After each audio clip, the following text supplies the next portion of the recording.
ಸಮರ್ಥ ಸದ್ಗುರು ಶ್ರೀ ಸಾಯಿನಾಥಾಯ ನಮಃ. ಶ್ರೀ ಸಾಯಿ ಲೀಲಾಮೃತ ಅಧ್ಯಾಯ 1. ಶ್ರೀ ಸಾಯಿಬಾಬಾ ಅವರ ಜೀವನ. ನೀವು ಯಾರು ಎಂದು ಕೇಳಲು ವಟವೃಕ್ಷ ಮೂಲಕ್ಕೆ ಮೂಲ ನಮ್ಮದು ದತ್ತನಗರ ಎಂದು ಹೇಳಿದರು ಶ್ರೀ ಅಕ್ಕಲ್ಕೋಟ್ ಸ್ವಾಮಿ ಸಮರ್ಥ. ಅವರೇ ಇನ್ನೊಮ್ಮೆ ಅಖಂಡ ವಿಶ್ವವೇ ನಾವು ಎಂದರು. ಶ್ರೀ ಸಾಯಿಬಾಬಾ ಅವರ ಮತ್ತೊಂದು ರೂಪವೇ ಶ್ರೀ ಅಕ್ಕಲ್ಕೋಟ್ ಸ್ವಾಮಿ ಸಮರ್ಥ. ಇವರಿಬ್ಬರ ಚರಿತ್ರೆಗಳನ್ನು ದತ್ತಾವತಾರವೆಂಬ ಬಂಗಾರ ನಾಣ್ಯದ 2 ಮುಖಗಳಂತ ಅನ್ನಬಹುದು. ಇವರಿಬ್ಬರು ಪ್ರಪಂಚದ ಚರಿತ್ರೆಯಲ್ಲಿ ಅವತರಿಸಿದ ಎಲ್ಲ ಮಹಾತ್ಮರುಗಳಲ್ಲಿಯೂ ಅಗ್ರಗಣ್ಯರು. ಈ ವಿಷಯವನ್ನು ಶ್ರೀ ಮೆಹರ್ ಬಾಬಾ ಅವರು ಶ್ರೀ ಸಾಯಿಬಾಬಾ ಅವರನ್ನು ಇಡೀ ವಿಶ್ವವೇ ಗುರುವೆಂದು ಅಂಗೀಕರಿಸಬೇಕಾದವರೆಂದು ಸ್ಪಷ್ಟವಾಗಿ ಹೇಳಿರುವರು. ಶ್ರೀ ಸಾಯಿನಾಥರ ದಿವ್ಯ ನಿವಾಸವಾದ ಮಹಿಮೆಯಿಂದ ಶಿರಡಿಯಂತಹ ಮೂಲೆಗೊಂಪಾಗಿದ್ದ ಕುಗ್ರಾಮವು ಕಾಶಿ, ತಿರುಪತಿ, ತಿರುಮಲ ಎಂತಹ ಮಹಾಕ್ಷೇತ್ರವಾಯಿತು. ಆದರೆ ಮೇಲ್ಕಂಡ ಈ ಕ್ಷೇತ್ರಗಳು ಒಂದು ಮತದ ಅವರಿಗೆ ಮಾತ್ರವೇ ಪವಿತ್ರವಾದರೆ ಶಿರಡಿಯನ್ನು ಮಹಾಕ್ಷೇತ್ರವಾಗಿ ತಿಳಿದು ಆರಾಧಿಸುವ ಬಹುಮಂದಿ ಎಲ್ಲ ಮತಗಳಲ್ಲಿಯೂ ಇರುವರು. ಅಲ್ಲಿ ಅನುಭವವೇದ್ಯವಾದ ಶಾಂತಿಯನ್ನು ಅನುಭವಿಸಿ ಧನ್ಯರಾಗಬೇಕು ಹೊರತು ಮಾತುಗಳಲ್ಲಿ ಹೇಳಲಾಗದು. ನಮಗೆ ಮನೆಯ ಬಳಿ ಏನು ಮಾಡಿದರೂ ಶಾಂತವಾಗದ ಮನಸ್ಸು ಶಿರಡಿಯಲ್ಲಿ ಅಡಿಯಿಡುತ್ತಲೇ ಪ್ರಾಪಂಚಿಕವಾದ ಎಲ್ಲ ವ್ಯವಹಾರಗಳನ್ನು ಮರೆತು ಮಹಾಶಾಂತಿಯನ್ನು ಆಶ್ರಯಿಸುತ್ತದೆ. ಎಲ್ಲಿ ಅಂತಹ ಶಾಂತಿ ಲಭ್ಯವಾಗುವುದೋ ಅದೇ ನಮ್ಮ ಪರಮಗಮ್ಯವೆಂಬುದು ಋಷಿವಾಕ್ಯ. ಶ್ರೀ ಸಾಯಿಬಾಬಾ ಶಿರಡಿಯಲ್ಲಿ ಸುಮಾರು 60 ವರ್ಷಗಳ ಕಾಲ ವಾಸಿಸಿದರೂ ಅವರ ಕೀರ್ತಿಯು ಮಧ್ಯಾಹ್ನದ ಸೂರ್ಯನ ಪ್ರಖರತೆಯೇ ಶೋಭಿತೆಯಂತೆ ಸರ್ವ ದಿಕ್ಕುಗಳಲ್ಲಿಯೂ ಆ ಕಾಲದಲ್ಲಿಯೇ ವ್ಯಾಪಿಸಿದರೂ ಸಹ ನಿಜವಾಗಿಯೂ ಅವರ ಹೆಸರು, ಊರು, ತಾಯಿ, ತಂದೆಯರು, ಕುಲಗೋತ್ರಾದಿಗಳೆಂಬುದು ಯಾರಿಗೂ ತಿಳಿಯಲಿಲ್ಲ. ಅವರ ದರ್ಶನಕ್ಕಾಗಿ ಪ್ರತಿದಿನವೂ ಎಷ್ಟೆಷ್ಟೋ ಮಂದಿ ಎಲ್ಲ ಪ್ರಾಂತ್ಯಗಳಿಂದಲೂ ಬರುತ್ತಿದ್ದರು. ಆದರೆ ಅವರಲ್ಲಿ ಯಾರೂ ಒಬ್ಬರೂ ಅವರ ಬಗ್ಗೆ ಏನೂ ಹೇಳಲಾಗಲಿಲ್ಲ. ಅವರಿಗೆ ಸನ್ನಿಹಿತವಾಗಿ ಬಹುಕಾಲವಿದ್ದರೂ ಅವರಿಂದ ಈ ವಿವರಗಳ ತಿಳಿದುಕೊಳ್ಳಲಾಗಲಿಲ್ಲ. ದೈವವೆಂತೂ ಅಂತೆಯೇ ಅವರು ನಾಮರಹಿತರು. ಹೀಗೆಯೇ ದೈವದ ಗುಣಗಳೆಲ್ಲವೂ ಬಾಬಾರಲ್ಲಿ ಪರಿಪೂರ್ಣವಾಗಿ ಕಾಣಸಿಗುತ್ತವೆ. ಶಿರಡಿಯಲ್ಲಿ ನೆಲೆಸಿದ ಆ ದೇಹವೇ ತಾವೆಂಬ ಭ್ರಾಂತಿಯೂ ಅವರಿಗೆಂದೂ ಇರಲಿಲ್ಲ. ಸರ್ವಗತವಾದ ಚೈತನ್ಯವೇ ಅವರ ನಿಜತತ್ವವೆಂದು ಸರ್ವಭಕ್ತರು ಅನುಭವಪೂರ್ವಕವಾಗಿ ಗುರುತಿಸುತ್ತಾ ಬಂದರು. ಆ ದೇಹಕ್ಕೆ ಕಾರಣೀಭೂತರಾದವರೇ ತಮ್ಮ ಮಾತಾಪಿತೃಗಳೆಂದು ಅವರು ಆ ದೇಹಕ್ಕೆ ನಾಮಕರಣ ಮಾಡಿದ ಹೆಸರೇ ಅವರ ಹೆಸರೆಂದು ಅವರಂತೂ ತಿಳಿದಾರು. ಈ ದಿನ ದೊಡ್ಡ ದೊಡ್ಡ ಭವನಗಳಿಂದ ಎಷ್ಟೆಷ್ಟು ಅಂಗಡಿಗಳಿಂದ ವಜ್ರದ್ವೀಪದಂತೆ ಬೆಳಗುತ್ತಿರುವ ಶಿರಡಿಯಲ್ಲಿ ರಾಜಭವನದಂತಿರುವ ಸಮಾಧಿ ಮಂದಿರದಿ ಸಿಂಹಾಸನದ ಮೇಲೆ ವಿರಾಜಮಾನನಾಗಿ ಶೋಭಿಸುತ್ತಿರುವ ಸಾಮ್ರಾಟನಂತೆ ಶ್ರೀ ಸಾಯಿನಾಥರ ಅಮೃತ ಶಿಲಾಮೂರ್ತಿಯು ಪ್ರಕಾಶಿಸುತ್ತಾ ಇದೆ. ದೇಶದ 4 ಮೂಲೆಗಳಿಂದಲೂ ಅವರ ದರ್ಬಾರಿಗೆ ಸೇರಿದ ಆದಷ್ಟು ಮಂದಿ ಭಕ್ತರು ಸಮರ್ಪಿಸಿದ ಲೆಕ್ಕವಿಡಲಾಗದಷ್ಟು ಹಾರಗಳಿಂದಲೂ ಹೊಸ ವಸ್ತ್ರಗಳಿಂದಲೂ ಪ್ರತಿ ಕ್ಷಣವೂ ಹೊಸ ಅಲಂಕಾರಗಳಿಂದ ಅವರು ಕಣ್ಣಿಗೆ ಹಬ್ಬವಾಗಿ ನಯನ ಮನೋಹರವಾಗಿ ಹೊಳೆಯುತ್ತಿರುವರು. ಇದಕ್ಕೂ ಇಂದಿನ ಶಿರಡಿ ಕ್ಷೇತ್ರಕ್ಕೂ ಅತ್ಯಂತ ಚೆನ್ನಾದ ಹೋಲಿಕೆ ಇರುವುದು. ಆದರೆ ಸುಮಾರು 130 ವರ್ಷಗಳ ಹಿಂದೆ ಆ ಜಿಲ್ಲೆಯಲ್ಲಿಯೇ ಬಹಳ ಮಂದಿಗೆ ತಿಳಿಯದ ಚಿಕ್ಕ ಗ್ರಾಮದಲ್ಲಿ ಒಂದಾಗಿತ್ತು ಅಂದಿನ ಶಿರಡಿ. ಅಲ್ಲಿ 80 ಮನೆಗಳಿಗಿಂತಲೂ ಹೆಚ್ಚು ಇರಲಿಲ್ಲ. ಅದರಲ್ಲೂ ಹೆಚ್ಚಿನವೆಲ್ಲವೂ ಮಣ್ಣಿನ ಕಟ್ಟಡಗಳೇ ಆಗಿದ್ದವು. 1-2 ಗುಡಿಸೆಗಳಲ್ಲಿ ದಿನನಿತ್ಯದ ಅವಶ್ಯಕ ವಸ್ತುಗಳನ್ನು ಮಾರುತ್ತಲಿದ್ದರು. ಗ್ರಾಮಕ್ಕೆ ಎಲ್ಲ ದಿಕ್ಕುಗಳಲ್ಲಿಯೂ ಮುಳ್ಳು ಹೊದಗಳು, ದಟ್ಟವಾದ ಅಡವಿ ಮತ್ತು ಹೊಲಗಳಿದ್ದವು. ಅಪರೂಪವಾಗಿ ಯಾವಾಗಲಾದರೂ ಆ ಊರು ಒಳಗೆ ಕುದುರೆ ಬಂಡಿ ಬಂದರೆ ಆ ಗ್ರಾಮದಲ್ಲಿಯ ಮಕ್ಕಳು ಮತ್ತು ವೃದ್ಧರು ಸೂಜಿಗಾಗಿ ಭಿಕ್ಷಿಸುತ್ತಿದ್ದರು. ನಿಜವಾಗಿಯೂ ಆ ಊರಿನ ಸಮೀಪಿಸಿದ ರಹತಾ ಗ್ರಾಮಕ್ಕೆ ಕುಗ್ರಾಮವೇ ಶಿರಡಿ. ಆ ಗ್ರಾಮದಲ್ಲಿ ನಡೆಯುವ ದೊಡ್ಡ ವಿಶೇಷ ಏನೆಂದರೆ ವಾರಕ್ಕೊಮ್ಮೆ ನಡೆಯುವ ಸಂತೆ ಮಾತ್ರವೇ ಹೌದು. ಯಾವಾಗಲಾದರೂ ಕಾಲ್ನಡಿಗೆಯಲ್ಲಿ ದೇಶ ಸಂಚಾರ ಮಾಡುವ ಯಾತ್ರಿಕರು, ಸಾಧು ಫಕೀರುಗಳು ಆ ಗ್ರಾಮದಲ್ಲಿಯ ಮಾರುತಿಯ ಗುಡಿಯಲ್ಲಿಯೋ ಅಥವಾ ತಾಕಿಯಾದಲ್ಲಿಯೋ ಉಳಿದು ಕುಳಿತಿದ್ದರು. ಅಂದಿನ ಶಿರಡಿಯಲ್ಲಿ ಇಂದಿನ ನಮ್ಮ ಜೀವನ ಪಥಗಳಂತೆಯೇ ಸರಿಯಾದ ಬೀದಿಗಳಾಗಲಿ ಬೀದಿ ದೀಪಗಳಾಗಲಿ ಇರುತ್ತಿರಲಿಲ್ಲ. ಗ್ರಾಮದಿ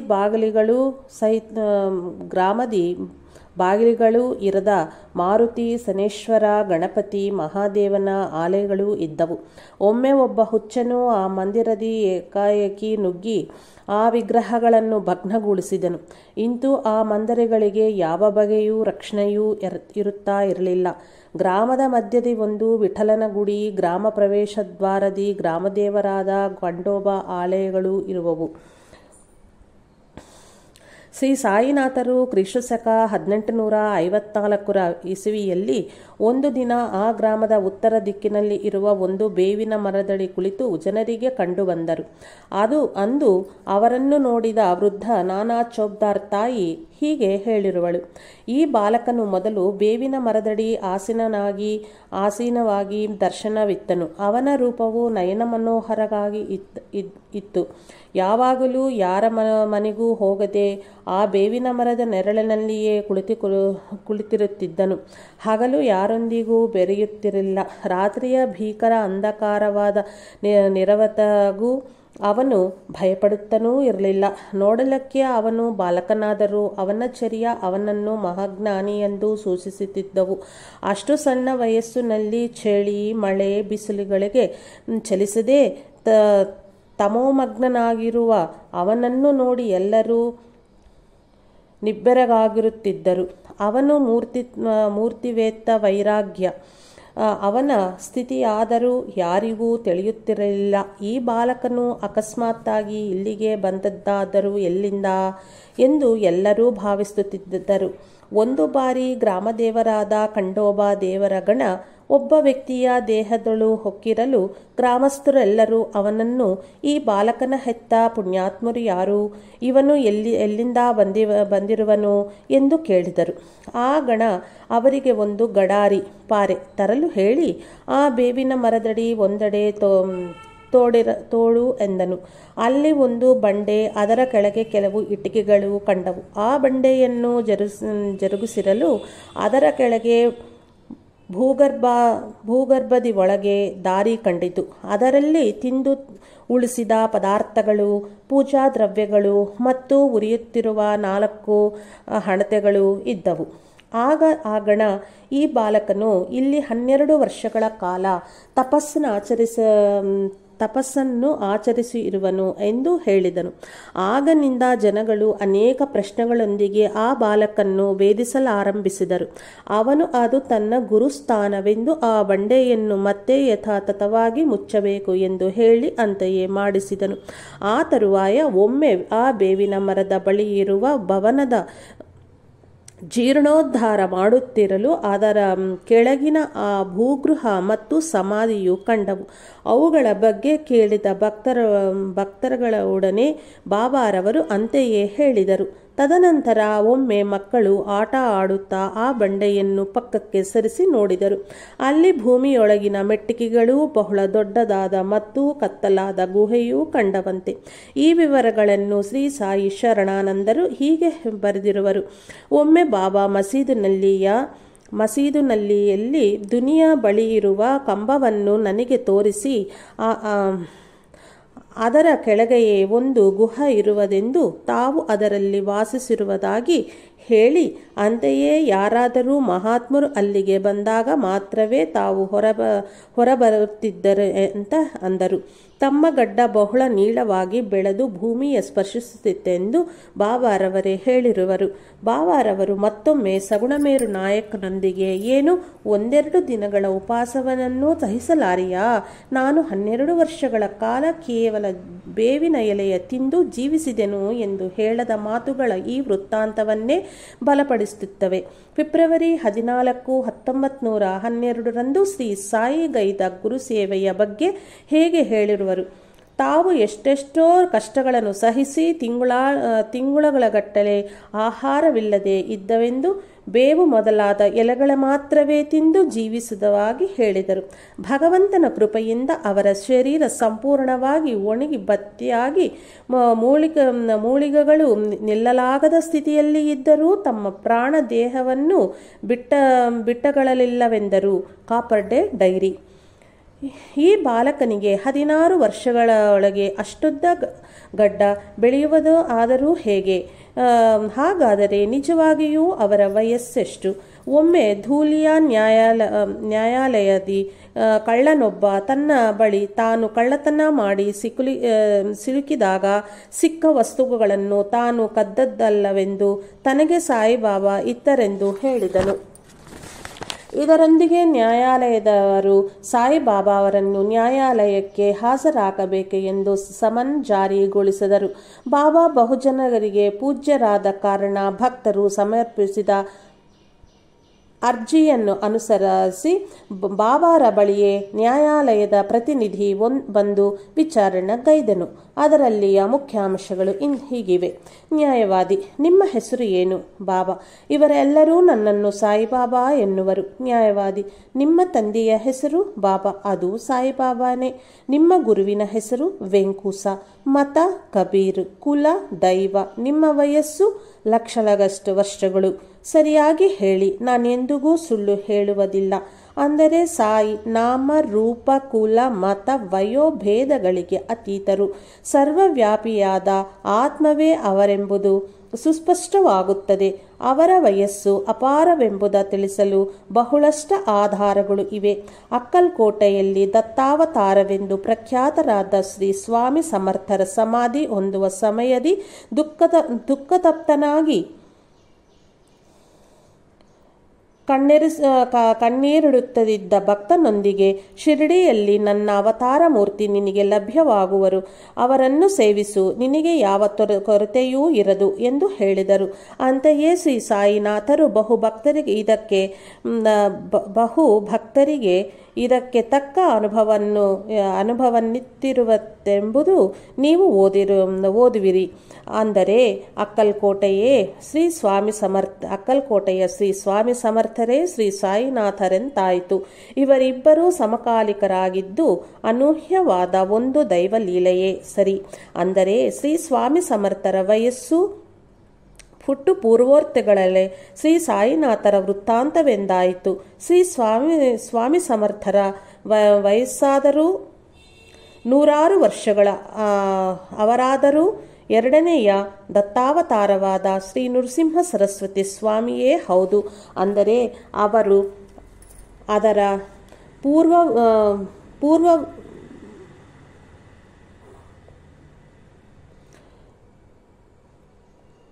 ಪೂರ್ವ ಅವತಾರವಾದ ಶ್ರೀ ಶ್ರೀಪಾದ ಶ್ರೀವಲ್ಲಭರೇ ಸರಿ. ಅಂದರೆ ಸ್ವಯಂ ಸನಾತನಾದ ಶ್ರೀ ದತ್ತಾತ್ರೇಯ ಸ್ವಾಮಿಯೇ ಎಂದು ಖಚಿತವಾಯಿತು. ಅವರು ಬಹುಮಂದಿಗೆ ಅಂತಹ ದಿವ್ಯದರ್ಶನ ಮತ್ತು ದಿವ್ಯಾನುಭೂತಿಗಳನ್ನು ಪ್ರಸಾದಿಸಿರುವರು. ಅಷ್ಟೇ ಅಲ್ಲ, ಪ್ರೊಫೆಸರ್ ಬಾಲಕೃಷ್ಣ ಉಪಾಸನಿ ಶಾಸ್ತ್ರಿ ಒಮ್ಮೆ ಋಷಿಕೇಶದ ತಪೋವನಕ್ಕೆ ಭೇಟಿಯಾಗಿದ್ದಾಗ ಅಲ್ಲಿ ಪರಮೇಷ್ಠಿಯಂತೆ ಬಹುವಯೋವೃದ್ಧರಾದ ಒಬ್ಬ ಸಾಧುವನ್ನು ದರ್ಶಿಸಿದನು. ಬಹುಕಾಲ ಸರಿದ ತರುವಾಯ ಅವನು ಶ್ರೀ ಸಾಯಿನಾಥರ ದರ್ಶಿಸಿದಾಗ ಆ ತಪೋವನದ ಸಾಧುವು ತಾವೇ ಎಂದು ನಿರೂಪಿಸಿದರು. ಅಂದರೆ ಶ್ರೀ ಸಾಯಿನಾಥರ ವಯಸ್ಸು ಪರಮೇಷ್ಠಿಯಂತೆಯೇ ಅಲ್ಲವಾ?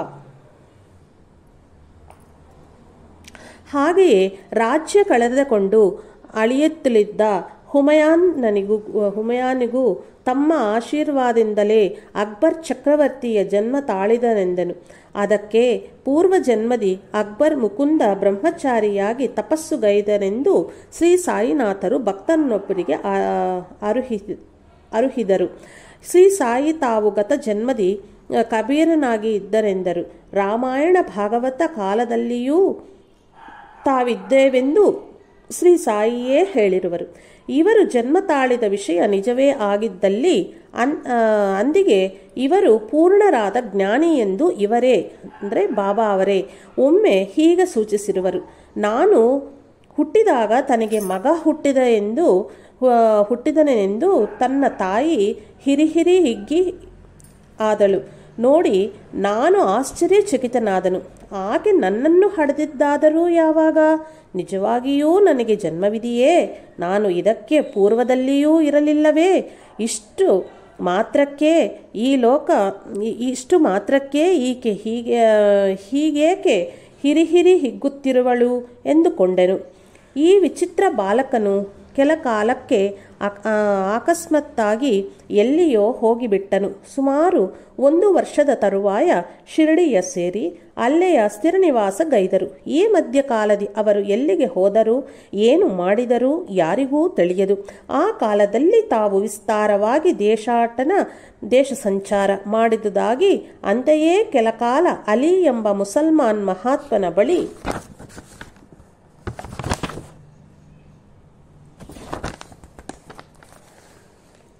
ಅನಂತರ ರಹಟಾದ ಚಾವಡಿಯಲ್ಲಿಯೂ ವಾಸವಿದ್ದುದಾಗಿ ಕುಶಾಲ್ ಭಾವು ಎಂಬ ಭಕ್ತನೊಂದಿಗೆ ಶ್ರೀ ಸಾಯಿಯೇ ಹೇಳಲು ಅದನ್ನವನು ಚಂದ್ರಭಾನ್ ಸೇಠಿಗೆ ಹೇಳಿದನು. ಆ ಕಾಲದಲ್ಲಿ ದೌಲು ಶೇಠ್ ಬಾಬಾರನ್ನು ನೋಡಿದ್ದು ಉಂಟಂತೆ. ಈ ಆಲಿಯವರ ಭಾವಚಿತ್ರಪಟವು 1918ರ ತರುವಾಯವು ಅಹಮದ್ ನಗರ್ ರಹಟಾಕರ್ ವಾಡಾದಲ್ಲಿ ಇರುತ್ತಿತ್ತು. ತರುವಾಯ ತಾವು ಅಹಮದ್ ನಗರದಿಂದ ರಹಟಾಗೆ ಬಂದು ಕೆಲ ಕಾಲದ ನಂತರ ಶಿರ್ಡಿಯ ಸೇರಿದರೆಂದು ಶ್ರೀ ಸಾಯಿ ಕುಶಾಲ್ ಭಾವುಗೆ ಹೇಳಿದರು. ಮತ್ತೊಮ್ಮೆ ಶ್ರೀಮತಿ ಕಾಶಿಬಾಯಿ ಕಣೆತ್ಕರ್ ಎಂಬ ಭಕ್ತಳಿಗೆ ಶ್ರೀ ಸಖಾರಾಮ್ ಮಹಾರಾಜ್ ಅಂಗೋನ್ ಕವಾಡ್ ಎಂಬ ಶ್ರೇಷ್ಠ ಸಾಧುವೊಂದಿಗೆ ಸ್ವಲ್ಪ ಕಾಲವಿದ್ದರೆಂದು ಶ್ರೀ ಸಖಾರಾಮ್ ಮಹಾರಾಜು ತಮ್ಮ ಗುರುಬಂಧುವೆಂದು ಅಲ್ಲಿ ಅವರೊಂದಿಗೆ ಒಂದು ಮಾವಿನ ಸಸಿಯ ನೆಟ್ಟುವೆಂದು ಬಾಬಾ ಹೇಳಿದರು. ಜೋಗ್ ಎಂಬ ಭಕ್ತನು ಈ ಇಬ್ಬರು ಮಹಾತ್ಮರನ್ನು ದರ್ಶಿಸುತ್ತಿದ್ದನು. ಒಮ್ಮೆ ಜೋಗ್ ಅಂಗೋನ್ ಕವಾಡದಲ್ಲಿಯ ಆ ಮಾವಿನ ಮರದ ಕಾಯಿಯನ್ನು ಕಿತ್ತುಕೊಂಡು ಶಿರಡಿಗೆ ಒಯ್ದನು. ಆದರೆ ಅದು ಹಸಿ ಕಾಯಾಗಿ ಇತ್ತು. ದಾರಿಯಲ್ಲಿ 2 ಮಾವಿನ ಹಣ್ಣುಗಳನ್ನು ಕೊಂಡು ಅದನ್ನು ಬಾಬಾ ಅವರಿಗೆ ಸಮರ್ಪಿಸಿದನು. ಬಾಬಾರವರಾದರೂ ಆ ಹಣ್ಣುಗಳ ಸ್ವೀಕರಿಸಿದೆ ಆ ಮೊದಲನೇ ಮಾವಿನಕಾಯನ್ನೇ ಕೇಳಿ ಪಡೆದರು. ಅದನ್ನು ನೋಡುತ್ತಂತೆಯೇ ಆನಂದ ಬಾಷ್ಪಗಳಿಂದ ಬಾಬಾರ ಕಣ್ಣು ತುಂಬಿ ಬಂದವು. ಅದನ್ನು ಹಿಂಗ ತಿರುಗಿಸಿ ಪರೀಕ್ಷಾರ್ಥವಾಗಿ ನೋಡಿ, ಇದಿನ್ನೂ ಮಾಗಿಲ್ಲೇ ಅಂದರು. ಹೌದೆಂದನು ಜೋಗ್. ಶ್ರೀ ಸಾಯಿನಾಥರು ಮತ್ತೆ ಕೆಲ ಕಾಲ ಆ ಮಾವಿನಕಾಯನ್ನು ತದೇಕವಾಗಿ ನೋಡಿ ಅದನ್ನು ಹೆಚ್ಚಿಸಿ ಅಲ್ಲಿದ್ದ ಭಕ್ತರಿಗೆಲ್ಲರಿಗೂ ಹಂಚಿಸಿದರು. ಆಗ ಅದು ಅತ್ಯಂತ ಮಧುರವಾಗಿದ್ದಿದ್ದು ಸವಿದು ಎಲ್ಲರೂ ಆನಂದದಿ ಆಶ್ಚರ್ಯಭರಿತರಾದರು. 2ನೆಯ ಬಾರಿ ಬಾಬಾ ಶಿರಡಿಗೆ ಹಿಂದಿರುಗಿದಾಗಲೇ ಅವರು ಪರಿಪೂರ್ಣ ಪರಬ್ರಹ್ಮವೆಂದು ತಿಳಿಸುವ ಘಟನೆಯೊಂದನ್ನು ಶ್ರೀ ಸಾಯಿಗೆ ಪ್ರತ್ಯಕ್ಷ ಭಕ್ತನಾದ ದಾಮೋದರ್ ರಾಸ್ನೆಯ ಮಗನಾದ ನಾನಾ ಸಾಹೇಬ್ ರಾಸ್ನೆ ನನಗೆ ಗ್ರಂಥಕರ್ತ ಹೇಳಿದರು. ಇವರು ಶ್ರೀ ಗಾಡ್ಗೆ ಮಹಾರಾಜ್, ಶ್ರೀ ಗುಜಾರಿ ಮಹಾರಾಜ್ ಎಂಬ ಮಹಾತ್ಮರಿಗೆ ತನ್ನ ಮನೆಯಲ್ಲಿ ಆತಿಥ್ಯವಿತ್ತು ಅವರ ಗುರುಸೇವಾ ವೃತ್ತಾಂತದ ಬಗ್ಗೆ ವಿಚಾರಿಸಲು ಶ್ರೀ ಗಾಡ್ಗೆ ಮಹಾರಾಜ್ ಹೀಗೆ ಹೇಳಿರುವರು. ನಾವು ಸಾಮಾನ್ಯವಾಗಿ ಇಂತಹ ವೃತ್ತಾಂತವನ್ನು ಯಾರಿಗೂ ಹೇಳುವುದಿಲ್ಲ. ನನ್ನ ಮಾತಾಪಿತೃಗಳು ಅಗಸರು. ಶೇವ್ಗಾಂವ್ ಪತರ್ದಿ ಎಂಬ ಊರಿನಳು ಒಂದು ಬಟ್ಟೆಯ ಅಂಗಡಿಯಲ್ಲಿ ಕೆಲಸ ಮಾಡುತ್ತಿದ್ದನು. ಒಂದು ದಿನ ದಿವ್ಯವರ್ಚಸ್ಸಿನ ಫಕೀರು ಒಬ್ಬರು ಆ ಗ್ರಾಮಕ್ಕೆ ಬಂದರು. ಅವರು ಸೇಲುಮಾನ್ನಿಂದ ಬಂದಿದ್ದರಂತೆ. ಅವರು ಮುಸಲ್ಮಾನರೆಂಬ ಭಾವದಿಂದ ಯಾರೂ ಭಿಕ್ಷೆ ನೀಡಲಿಲ್ಲ. ನಮ್ಮ ಅಂಗಡಿಯಲ್ಲಿಯೂ ಯಜಮಾನಿಯೂ ಇಲ್ಲ, ಹೋಗ ಎಂದರು.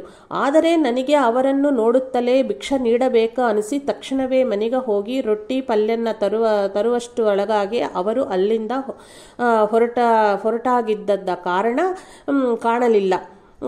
ನಾನು ಅವರನ್ನು ಹುಡುಕುತ್ತಾ ಹೋಗುತ್ತಿದ್ದಂತೆ ಅವರೊಂದು ಏಕಾಂತ ಸ್ಥಳದಲ್ಲಿ ಕುಳಿತು ಹೊಲದಲ್ಲಿಯ ಜೋಳದ ತೆನೆಯನ್ನು ಕೊಯ್ಕೊಂಡು ತಿನ್ನುತ್ತಿದ್ದರು. ನನ್ನನ್ನು ನೋಡಿ ಕೋಪದಿ ನೀನಿಲ್ಲಿ ಯಾಕೆ ಬಂದೆ ಎಂದು ಗರ್ಜಿಸಿದರು. ನಿಮಗೆ ಯಾರು ಭಿಕ್ಷೆ ನೀಡುವುದರಿಂದ ಗಮನಿಸಿ ಮನೆಯಿಂದ ಭಿಕ್ಷೆ ತಂದಿರುವನು ಎಂದನು. ಓಹೋ, ಹಾಗಾದರೆ ನಾನೇನು ಕೋರಿದರೂ ಅದನ್ನು ಕೊಡುವೆಯೇನು ಎಂದು ವ್ಯಂಗ್ಯವಾಡಿದರು. ನನ್ನ ಬಳಿಯಿಲ್ಲದ ಹಣ ಹೊರತು ನೀವೇನನ್ನು ಕೇಳಿದರೂ ಕೊಡುವೆನು ಎಂದನು. ಹಾಗಾದರೆ ನಿನ್ನ ಪ್ರಾಣವನ್ನು ಕೊಡು ಎಂದು ಪಟ್ಟು ಹಿಡಿದು ಕೇಳಿದರು. ಅದನ್ನು ನನ್ನಿಂದ ಕೊಡಲಾಗದು, ನೀವೇ ತೆಗೆದುಕೊಳ್ಳಿರಿ, ನನಗೆ ಈ ಜೀವನದ ಬಗ್ಗೆ ವಿರಕ್ತಿ ಹುಟ್ಟಿದೆ ಎಂದನು. ಅದಕ್ಕೆ ಆ ಫಕೀರು ಮಾರ್ಮಿಕವಾಗಿ ನಕ್ಕು ನನ್ನ ತಲೆಯ ಮೇಲೆ ಅವರ ಅಭಯ ಹಸ್ತವನ್ನು ಇರಿಸಿ ಆಶೀರ್ವದಿಸಿದರು.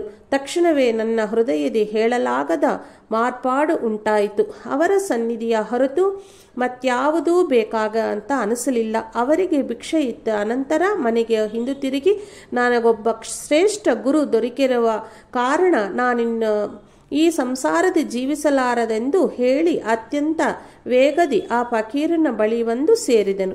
ಅವರು ನನ್ನನ್ನು ನೋಡುತ್ತಲೇ ಉಗ್ರರಾಗಿ, ದುಷ್ಟ, ನಿನಗೆ ಕೊಟ್ಟಿದ್ದು ಸಾಲದೆಂದು ಮತ್ತೆ ಪೀಡಿಸಿ ತಿನ್ನಲು ಬಂದಿರುವೆಯಾ ಎಂದು ಗದರಿ ಅಲ್ಲಿಯೇ ಪಕ್ಕದಲ್ലുള്ള ಸ್ಮಶಾನದಳು ಹೋದರು.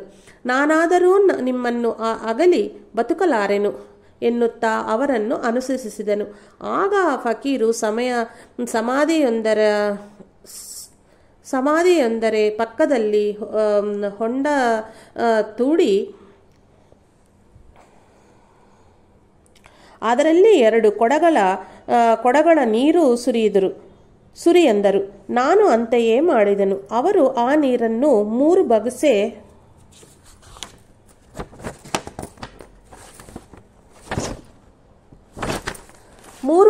ಕುಡಿದು ನನ್ನನ್ನು ಕುಡಿಯೆಂದರು. ಅದನ್ನು ಕುಡಿಯುತ್ತಿದ್ದಂತೆಯೇ ನನಗೆ ಬಹುಕಾಲ ಬಾಹ್ಯಸ್ಮೃತಿಯ ಇಲ್ಲದಾಯಿತು. ನನಗೆ ಮತ್ತೆ ಬಾಹ್ಯಸ್ಮೃತಿ ಬರುವ ಹೊತ್ತಿಗೆ ಅವರು ಎತ್ತಲೋ ತೆರಳಿದ್ದರು. ನಾನು ಅವರಿಗಾಗಿ ಬಹಳ ಕಾಲ ಹುಡುಕುತ್ತಾ ಅಳದಾಡಿ ಕಡೆಗೆ ಶಿರಡಿಯ ಮಸೀದಿಯ ಸೇರಿದನು. ಮಸೀದಿ ಒಳಗೆ ತೆರೆಗಳನ್ನು ಇಳಬಿಡಗಳಾಗಿತ್ತು. ಅಲ್ಲಿಯ ಫಕೀರು ಸ್ನಾನ ಮಾಡುತ್ತಾ ಇದ್ದರು. ನಾನು ತೆರೆಯ ಮೇಲಕ್ಕೆತ್ತಿ ನೋಡಲು ಪರಮಾಶ್ಚರ್ಯ. ಅವರಾದರೂ ನನ್ನನ್ನು ಅನುಗ್ರಹಿಸಿದ ಫಕೀರೇ ಆಗಿದ್ದರು. ನನ್ನನ್ನು ನೋಡುತ್ತಲೇ ಅತ್ಯಂತ ಕೋಪಾದೃಕ್ತರಾಗಿ ಅವರು, ಸುಳಮಗನೇ, ಈಗಾಗಲೇ ನನ್ನ ರಕ್ತ ಮಾಂಸಗಳ ಕಿತ್ತು ತಿಂದಿರುವೆ, ಮೂಲಿಗೆಗಳನ್ನೂ ತಿನ್ನಲು ಬಂದಿರುವೆಯಾ ಏನು ಎಂದು ಒಂದು ಇಟ್ಟಿಗೆಯನ್ನು ಎಸೆದರು. ಅದು ನನ್ನ ಹಣೆಗೆ ತಗುಲಿ ನೆತ್ತೆರು ಊರಿತು. ಆದರೆ ಮರುಕ್ಷಣವೇ ಅತ್ಯಂತ ಪ್ರೇಮಪೂರಿತ ಪ್ರಸನ್ನವದನವಾಗಿ ನಿನ್ನನ್ನು ಸಂಪೂರ್ಣವಾಗಿ ಅನುಗ್ರಹಿಸಿದ್ದೆನು. ಭಗವಂತನ ಅನುಗ್ರಹವು ನಿನಗೆ ಸದಾ ಸರ್ವದಾ ಇರುವುದು. ನಿನ್ನನ್ನು ಎಲ್ಲರೂ ದೈವವೆಂದು ಭಜಿಸಿರುವರು. ಇನ್ನು ನನ್ನ ಹಿಂದೆ ಅಳಿಯಬೇಡ ಎಂದರು. ಅನತಿ ಕಾಲದಲ್ಲಿಯೇ ಅವರು ಶ್ರೀ ಗಾಡ್ಗೆ ಮಹಾರಾಜ್ ಎಂಬ ಪ್ರಖ್ಯಾತ ನಾಮಾದಿ ಲೋಕಪೂಜ್ಯರಾಗಿ ಬಹುಸಂಖ್ಯೆಯಲ್ಲಿ ಧರ್ಮಶಾಲೆಗಳು, ಪಾಠಶಾಲೆಗಳನ್ನು ಸ್ಥಾಪಿಸಿದರು. ಇವರು ಸಂಕೀರ್ತನ ಗೈಯುತ್ತಿದ್ದರೆ ಸಹಸ್ರಾರು ಸಂಖ್ಯೆಯಲ್ಲಿ ಭಕ್ತರು ಪಾಲ್ಗೊಳ್ಳುತ್ತಿದ್ದರು. ಇವರು 1927 ಇಸವಿಯಲ್ಲಿ ತಮ್ಮ ಭಕ್ತರೊಂದಿಗೆ ಸಂಕೀರ್ತನಗೈಯುತ್ತಾ ಶಿರಡಿಯ ಸೇರಿದರು. ದಾರಿ ಮಧ್ಯದ ಇವರು, ನಾನು ನಮ್ಮೂರಿಗೆ ಹೊರಟು ಹೋಗುವನು ಎಂದು ಉದ್ಘೋಷಿಸುತ್ತಿದ್ದರು. ಭಕ್ತರೊಂದಿಗೆ ಇವರು ಶಿರಡಿಯ ಬೀದಿಗಳನ್ನು ಗೂಡಿಸಿ ತರುವಾಯ ಸಮಾಧಿ ಮಂದಿರಕ್ಕೆ ಉತ್ತರ ದಿಕ್ಕಿನಲ್ಲಿ ಸಂಕೀರ್ತನಗೈದರು. ಕಡೆಗೆ ಭಕ್ತರೊಂದಿಗೆ ಇದೇ ನಮ್ಮ ಕಡೆಯ ಭೇಟಿ ಎಂದು ಹೇಳಿ ತಕ್ಷಣವೇ ಅಲ್ಲಿಂದೆದ್ದು ಕಾಲ್ನಡಿಗೆಯಲ್ಲಿ ನರ್ಮದಾ ತೀರದಲ್ಲಿಯ ಬತೋಚ್ ಸೇರಿ ಅಲ್ಲಿಯೇ ಮಹಾಸಮಾಧಿಗೈದರು. ಅಂದರೆ ಶ್ರೀ ಸಾಯಿ ಮತ್ತೆ ಶಿರಡಿಯ ಸೇರುವಾಗಲೇ ಸರ್ವಸಮರ್ಥ ಸದ್ಗುರುಮೂರ್ತಿಗಳಾಗಿದ್ದರು ಎಂದಾಯಿತು. ತರುವಾಯ ಶ್ರೀ ಸಾಯಿ ಆ ಪ್ರಾಂತದಲ್ಲಿಯ ಯಾವಲ, ಪುಂತಾಂಬದ ಅಂತಹ ಗ್ರಾಮದಲ್ಲಿ ಪರ್ಯಟಿಸಿದ್ದರು. ಅವರು ಪುಂತಾಂಬದಲ್ಲಿಯ ಶ್ರೀ ಗಂಗಾಗಿರ್ ಬಾಬಾ ಎಂಬ ಸಾಧುವನ್ನು ಭೇಟಿಯಾದರು. ನೀವು ಮಹನೀಯರು ನನ್ನ ಬಳಿ ಬರುವುದಲ್ಲಿ ಏನಿದೆ? ನಾನು ಕೇವಲ ಮೇಕೆಗಳನ್ನು ಕಾಯುವನು, ನೀವಾದರೆ ಸಿಂಹ ಆನೆಗಳನ್ನೇ ಶಾಸಿಸುವರು ಎಂದರು ಗಂಗಾಗಿರ್. ಆಗ ಶ್ರೀ ಸಾಯಿನಾಥರು ನಕ್ಕು ಮುಂದೆ ಸಾಗಿದರೆಂದು ಪುಂತಾಂಬಾಗೆ ಸೇರಿದ ವೃದ್ಧನೊಬ್ಬನು ಹೇಳಿದನು.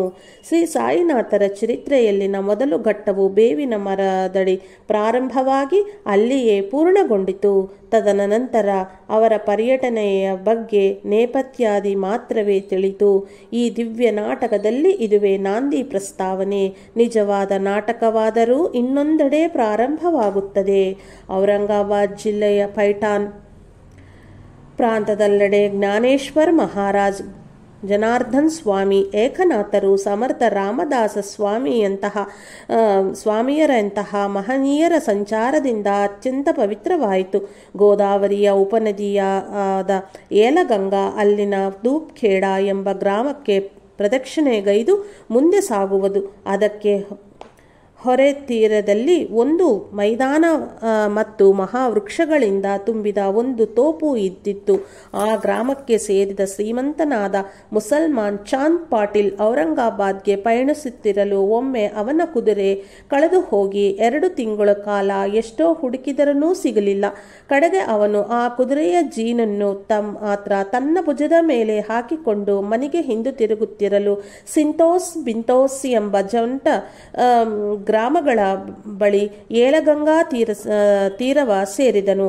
ಅಲ್ಲೊಂದು ಮಾವಿನ ಮರದಡೆಯಲ್ಲಿ ಉನ್ಮತ್ತನಂತಿರುವ ಅಂದರೆ ಹುಚ್ಚನಂತಿರುವ ಒಬ್ಬ ಫಕೀರನ್ನು ಕಂಡನು. ಅವನ ಕಂಕುಳಲ್ಲಿ ಸಟ್ಕ, ಶರೀರ ಆಚ್ಛಾದನೆಗಾಗಿ ಜಾರು ಜುಬ್ಬ, ತಲೆಗೆ ಟೋಪಿ ಇದ್ದವು. ಅವನು ಚಿಲಿಂ ಸಿದ್ಧಪಡಿಸುತ್ತಾ ಚಾಂದ್ ಪಾಟೀಲ್ನನ್ನು ನೋಡಿ ತನ್ನ ಬಳಿ ಬಾರೆಂದು ಕರೆದು ನಗುನಗುತ್ತಲೇ, ಈ ಜೀನನ್ನು ನೀನ್ಯಾಕ ಹೊರುತ್ತಿದ್ದಿ ಎಂದು ಕೇಳಿದರು. ಪಾಟೀಲ್ನಾದರೂ ತನ್ನ ಕುದುರೆಯ ವಿಷಯವ ಹೇಳುತ್ತಿದ್ದಂತೆಯೇ ಆ ಫಕೀರನು, ಅದು ಆ ಕಾಲುವೆ ತೀರದೆ ಇದೆ ನೋಡೆಂದನು. ಅವನು ಅಲ್ಲಿಗೆ ಹೋಗಿ ನೋಡಲು ಅವನ ಕುದುರೆಯು ಅಲ್ಲೇ ಮೇಯುತ್ತಾ ಇತ್ತು. ಆಶ್ಚರ್ಯಚಕಿತನಾದನು. ಪಾಟೀಲ್ ಈ ಫಕೀರ್ ಸಾಮಾನ್ಯನಲ್ಲನೆಂದು ಅಂದುಕೊಂಡು ಕುದುರೆಯೊಂದಿಗೆ ಫಕೀರನ ಬಳಿ ಸೇರಿದನು. ಇಷ್ಟರಲ್ಲಿಯೇ ಆ ಫಕೀರು ಹೊಗೆಸೊಪ್ಪನ್ನು ಉಜ್ಜಿ ಚಿಲಿಂ ಕೊಳವೆಯನ್ನು ಸಿದ್ಧ ಮಾಡಿದನು. ಆಗ ತನ್ನ ಬಳಿಯಿದ್ದ ಚಿಮ್ಟ ಇಂದ ಭೂಮಿಯ ಮೇಲ್ಗದಿ ತಿವಿಯಲು ಅಲ್ಲಿಂದ ಬುಳಬುಳ ಅಂತ ನೀರು ಊರಲಾರಂಭಿಸಿತು. ಆ ಫಕೀರು ಒಂದು ಬಟ್ಟೆಯನ್ನು ಅದರಲ್ಲಿ ತೊಯಿಸಿ ಹಿಂಡಿ ಆ ಮಣ್ಣಿನ ಕೊಳವೆಯನ್ನು ತುದಿಯಲ್ಲಿ ಸುತ್ತಿದನು. ಮತ್ತೆ ಅವನು ಸಟಕಾದರಿಂದ ನೆಲವನ್ನು ಹೊಡೆಯುತ್ತಿದ್ದಂತೆಯೇ ಒಂದು ಕೆಂಡವು ಹೊರಗೆ ಬಂದಿತ್ತು. ಅದರಿಂದ ಚಿಲಿಂ ಹೊತ್ತಿಸಿಕೊಂಡು ಪಾಟೀಲ್ನಿಗೂ ಕೊಟ್ಟನು. ಪಾಟೀಲ್ನಾದರೂ ಫಕೀರ್ನ ಶಕ್ತಿ ಸಾಮರ್ಥ್ಯಗಳಿಗೆ ನಿಬ್ಬರವಾಗಿ ಅವನನ್ನು ತನ್ನ ಮನೆಗೆ ಆಹ್ವಾನಿಸಿದನು. ನಾಳೆ ಬರುತ್ತೇನೆ, ನೀನು ಹೋಗು ಎಂದು ಹೇಳಿ ಮರುದಿನ ಆ ಫಕೀರನು ಪಾಟೀಲ್ ಮನೆಗೆ ತೆರಳಿ ಅಲ್ಲಿಯೇ ಭಿಕ್ಷ ಸೇವಿಸಿದನು. ಅವನು ಕೆಲಕಾಲ ಏಲಗಂಗಾಗೆ ಪಕ್ಕದಲ್ಲಿ ಇರುವ ತೋಪುಗಳಲ್ಲಿ ಮಕ್ಕಾಮು ಮಾಡಿದನು. ಇದರ ಗುರುತರಾಗಿ ಈಗ ಅಲ್ಲಿ ಒಂದು ಸಾಯಿ ಮಂದಿರವೂ ಇದೆ. ಅವನು ಆ ಪ್ರಾಂತ್ಯದ ಸಂಚರಿಸುತ್ತಾ ಆಗಾಗ ಪಾಟೀಲ್ನನ್ನು ಮಾತನಾಡಿಸ್ತಾ ಇದ್ದನು. ಆಗಾಗ ಅವನಿಗೆ ಕನಸಿನಲ್ಲಿ ದರ್ಶನವಿತ್ತು ಮುಖ್ಯವಾದ ಆದೇಶಗಳನ್ನು ಕೊಡುತ್ತಿದ್ದರೆಂದು ಆ ವಂಶಸ್ಥರು ಹೇಳುತ್ತಾರೆ. ಕೆಲ ಕಾಲಕ್ಕೆ ಆ ಫಕೀರು ಪಾಟೀಲ್ ಪ್ರಾರ್ಥನೆಯ ಮನ್ನಿಸಿ ಅವನ ಸೋದರ ಅಳಿಯ ವಿವಾಹಕ್ಕಾಗಿ ತೆರಳುತ್ತಿದ್ದರೊಂದಿಗೆ ಕೂಡಿಕೊಂಡು ಎತ್ತಿನ ಬಂಡಿಯಲ್ಲಿ ಶಿರಡಿಯ ಸೇರಿದರು. ಬಂಡಿಗಳೆಲ್ಲವೂ ಶಿರಡಿಯ ಸರಹದ್ದಿನ ಖಂಡೋಬಾ ಆಲಯದ ಬಳಿ ಇರುವ ಆಲದ ಮರದಡಿಯಲ್ಲಿಯ ಹೊಳಗಳಲ್ಲಿ ನಿಂತವು. ಎಲ್ಲರೊಂದಿಗೆ ಫಕೀರನು ಬಂಡಿಯಿಂದ ಇಳುತ್ತಿರುವುದ ನೋಡಿ ಖಂಡೋಬಾ ಗುಡಿಯ ಅರ್ಚಕರಾದ ಮಹಲ್ಸಾಪತಿ ಆದರದಿಂದ, ಯಾ ಸಾಯಿ, ಬನ್ನಿ ಸ್ವಾಮಿ ಎಂದು ಆಹ್ವಾನಿಸಿದರು. ಒಂದೊಮ್ಮೆ ಯಾರಿಗೂ ತಿಳಿಸದೆ ಶಿರಡಿಯಿಂದ ಹೊರಟು ಹೋದ ಆ ವಿಚಿತ್ರ ಯುವಕನೇ ಈ ಫಕೀರೆಂದು ಗುರುತಿಸಿ ಮಹಲ್ಸಾಪತಿ ಆನಂದ ಸಂಭ್ರಮಾಶ್ಚರ್ಯಗಳನ್ನು ಆದನು. ಅಂದನಿಂದ ಆ ಫಕೀರಿಗೆ ಸಾಯಿ ಎಂಬ ಹೆಸರೇ ಸುಸ್ಥಿರವಾಯಿತು. ಶ್ರೀ ಸಾಯಿನಾಥರು ಶಿರಡಿಯಲ್ಲಿಯೇ ಸ್ಥಿರವಾಸಗೈದರು. ಶ್ರೀ ಸಾಯಿನಾಥರು ಬಂದಿದ್ದು ಆ ಲೋಕ ಕಲ್ಯಾಣಕ್ಕೆ ಹೌದಾದರೂ ನಿಜವಾಗಿಯೂ ಶ್ರೀ ಸಾಯಿನಾಥರು ಬಂದದ್ದು ಆ ಕಲ್ಯಾಣಕ್ಕೆ ಹೌದಾದರೂ ನಿಜವಾಗಿಯೂ ಅವರ ಶಿರಡಿಯ ಆಗಮನ ಸರ್ವಲೋಕ ಕಲ್ಯಾಣಾರ್ಥವಾಗಿಯೇ ಆಗಿದೆ.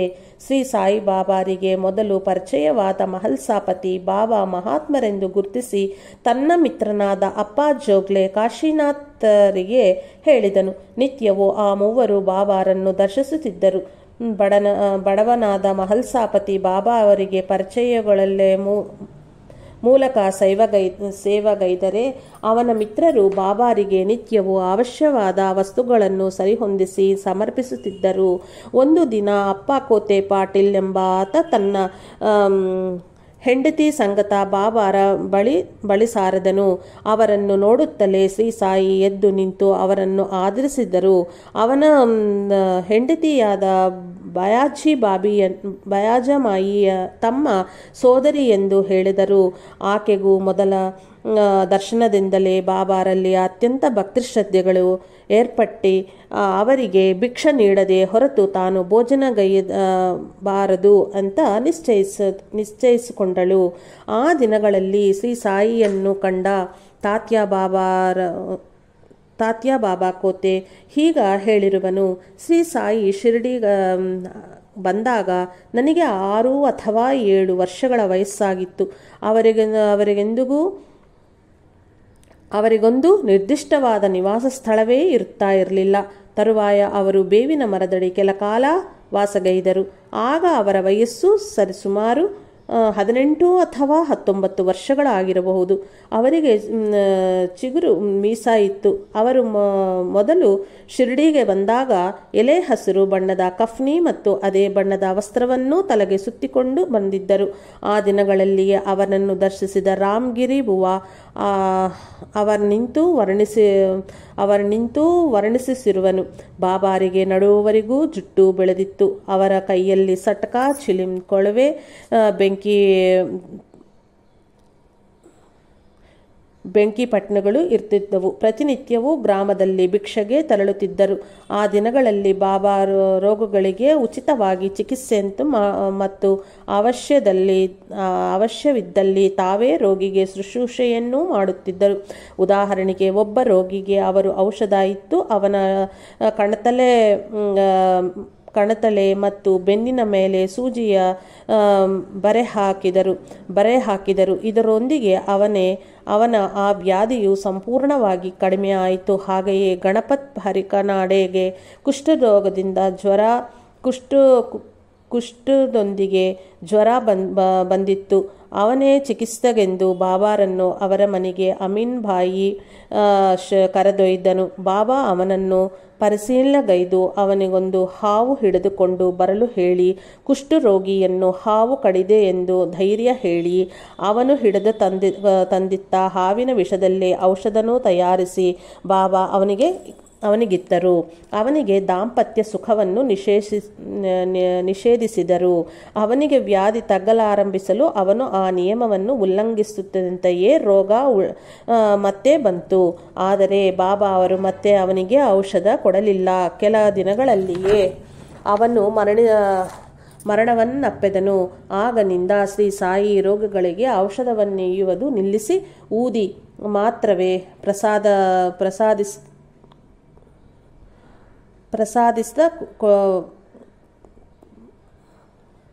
ಪ್ರಸಾದಿಸತೂಗಿಡಿದರು. ಶ್ರೀ ಸಾಯಿ ಚರಿತ್ರೆಯಲ್ಲಿನ ಈ ಮೊದಲನೇ ದೆಸೆಯ ಬಗ್ಗೆ ಬಾಬಾರೊಂದಿಗೆ ಅತ್ಯಂತ ಸನ್ನಿಹಿತ ಸಾಂಗತ್ಯವುಳ್ಳ ತಾತ್ಯಾ ಕೋತೆ ಪಾಟೀಲ್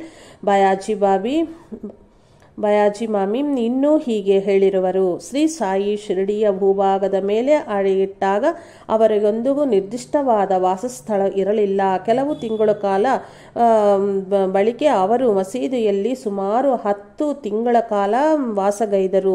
ತದನಂತರ ಬೇವಿನ ಮರದಡಿಯಲ್ಲಿ ಕೆಲಕಾಲವಿದ್ದು ಆ ನಂತರ ಮಸೀದಿಗೆ ಬಂದು ಮಹಾಸಮಾಧಿಗೈಯುವವರೆಗೂ ಅಲ್ಲಿಯೇ ಸ್ಥಿರವಾಸಗೈದರು. ನಾನು ಮಾರುತಿಯ ಗುಡಿಯಲ್ಲಿಯ ಶಾಲೆಯಲ್ಲಿ ಓದುತ್ತಿದ್ದಾಗ ಬಾಬಾ ಭಿಕ್ಷವಾಗಿ ನಮ್ಮ ಮನೆಗೆ ಬರುತ್ತಿದ್ದನು. ನಾನು ಮತ್ತು ಕೆಲವು ಹುಡುಗರು ಮಸೀದಿಯ ಮುಂದೆ ನಿಂತು ಬಾಬಾರನ್ನು ಅಣಕವಾಡಿ ಗೇಲಿ ಮಾಡುತ್ತಿದ್ದವು. ಅವರಿಗೆ ಕಿರುಮೀಸ ಇದ್ದಿತ್ತು. ಅವರು ಸದಾ ಮಸೀದಿಯ ಒಂದು ಕಂಬದ ಪಕ್ಕದಲ್ಲಿಯೇ ಮೌನವಾಗಿ ಕುಳಿತುತ್ತಿದ್ದರು.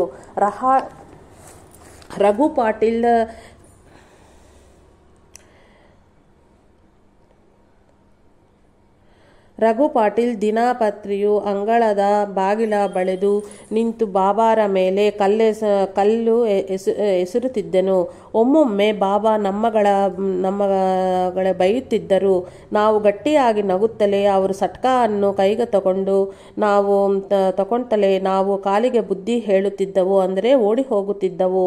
ಮಸೀದಿಯಲ್ಲಿಯ 2-3 ವರ್ಷಗಳ ಕಾಲ ವಾಸಗೈದು ನಂತರ ಲೆಂಡಿ ಮತ್ತು ಸಿರಾ ಎಂಬ 2 ಉಪನದಿಗಳ ನಡುವೆ ಇರುವ ಮರಗಳ ತೋಪಿನಲ್ಲಿ ಸುಮಾರು 2 ವರ್ಷ 6 ತಿಂಗಳ ವಾಸ ಕಾಲ ಇದ್ದರು.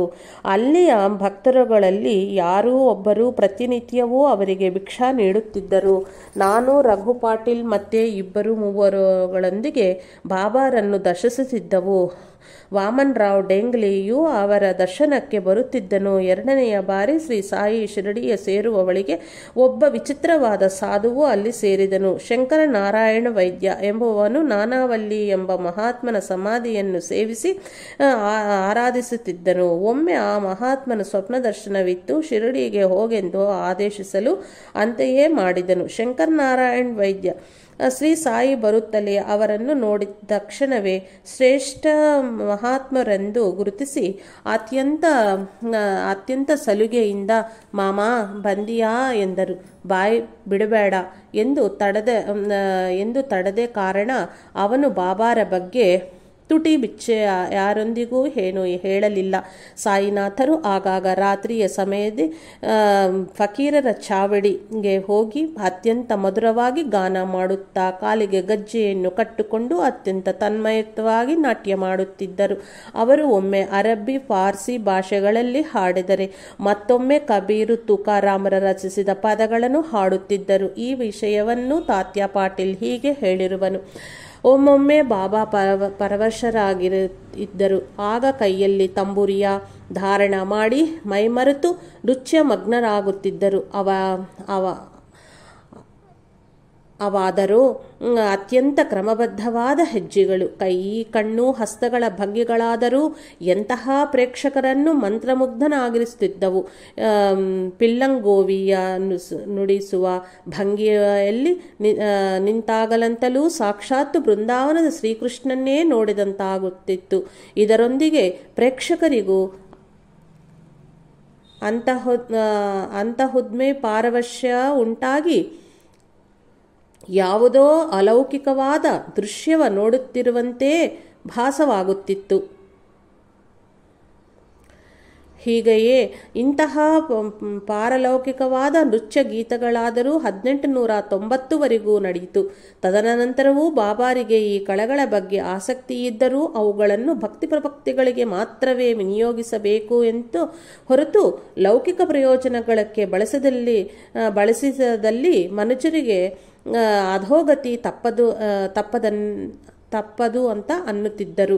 ಬಾಬಾ ಪತ್ರಿಗ್ರಾಮದ ಜನ್ಮ ತಿಳಿದು ಬಾಲ್ಯದಲ್ಲಿ ಒಬ್ಬ ಫಕೀರನಿಗೆ ಒಪ್ಪಿಸಲ್ಪಟ್ಟರೆಂದು, ತದನಂತರ ಸೇಲು ಗ್ರಾಮದಲ್ಲಿಯ ವೆಂಕೂಸಾ ಎಂಬ ಹಿಂದೂ ಗುರುವಿಗೆ ಒಪ್ಪಿಸಲ್ಪಟ್ಟರೆಂದು, ಅವರ ಸೇವೆಯಲ್ಲಿಯೇ ಸರ್ವಶಕ್ತಿಗಳನ್ನೂ ಪಡೆದು ಶಿರಡಿಯ ಸೇರಿದೆಂಬ ಕಥೆಗೂ ಎಲ್ಲಿಯೂ ಆಧಾರ ಕಾಣಲಿಲ್ಲ. ಬಾಬಾ ಒಮ್ಮೆ ಸೇಲೂನಿಂದ ಬಂದವೆಂದು ತಮ್ಮ ಗುರುವಿನ ಹೆಸರು ವೆಂಕೂಸ ಎಂದು ಕೆಲವು ಬಾರಿ ಹೇಳಿದ್ದು ಆಧರಿಸಿ ತಾನು ಈ ಕಥೆಯನ್ನು ಹಣದುದಾಗಿ ಇದಕ್ಕೂ ಮೀರಿ ಬೇರೆ ಯಾವ ಆಧಾರವೂ ಇಲ್ಲವೆಂಬುದ ಈ ಕಥೆಯನ್ನು ಹಣದ ದಾಸಗಣು ಬಾಬಾರೊಂದಿಗಿರುವ ತನ್ನ ಅನುಭವಗಳನ್ನು ಮಾಲಿಕೆಯಲ್ಲಿ ಈ ವಿಚಾರವನ್ನು ಹೊರಗಡೆ ಇರುವನು. ಆದರೆ ಬಾಬಾ ಒಮ್ಮೊಮ್ಮೆ ತಮ್ಮ ಗುರು ರೋಷನ್ ಶಾ ಎಂದು ಅವರನ್ನು ಶಿರಡಿಯಲ್ಲೇ ಸೇವಿಸಿದಾಗಿಯೂ ಅವರ ಸಮಾಧಿ ಅಲ್ಲಿಯೇ ಬೇವಿನ ಮರದಡಿ ಇರುವುದೆಂದು ತಾವು ಅನಾದಿಯಾಗಿ ಶಿರಡಿಯಲ್ಲಿಯೇ ವಾಸಿಸುತ್ತಿರುವುದಾಗಿ ಹೇಳಿರೊಂದರಿಗೆ ಬಾಬಾ ಶ್ರೀ ಅಕ್ಕಲ್ಕೋಟ್ ಸ್ವಾಮಿ ಸಮರ್ಥರ ಇನ್ನೊಂದು ರೂಪವೆಂಬುದರೊಂದಿಗೂ ಸರಿ ಹೋಗದು. ತಾವು ಅಹಮ್ಮದ್ನಗರ್ ಮತ್ತು ರಹಾಟಗಳಿಂದ ಬಂದೆವೆಂದು ನಾನಲ್ಲಿಗೆ ಔರಂಗಾಬಾದ್ನಿಂದ ಬಂದೆನು. ನಮ್ಮ ಮಾವನವರು ನನ್ನೆಲ್ಲಿಗೆ ಕರೆತಂದರು. ನನ್ನ ತಾಯಿ ತಂದೆಯರ ಅಗಲಿ ಗಂಗಾ ತೀರಕ್ಕೆ ಬಂದಾಗ ನನಗೆ 8 ವರ್ಷಗಳ ವಯಸ್ಸಾಗಿತ್ತು. ಅಲ್ಲಿಂದ ಶಿರಡಿಗೆ ಬಂದೆನು ಎಂದು ಬೇರೆ ಸಂದರ್ಭಗಳಲ್ಲಿ ಹೇಳಿದ್ದೊಂದರೊಂದಿಗೆ ಈ ಕಥೆ ಸರಿದೂಗದು. ಇನ್ನು 12 ವರ್ಷಗಳ ಶಿರಡಿಯಲ್ಲಿ ಬೇವಿನ ಮರದಡಿಯ ಭೂಗೃಹದಲ್ಲಿ ತಪಸ್ಸು ಮಾಡಿದರೆಂಬ ನಿಶ್ಚಯವಾದ ವೃತ್ತಾಂತದೊಂದಿಗೂ ಈ ಕಥೆಯ ತಾಳೆಯೇ ಆಗದು. ಮತ್ತೆ ಪೂರಕವೂ ಅಲ್ಲ.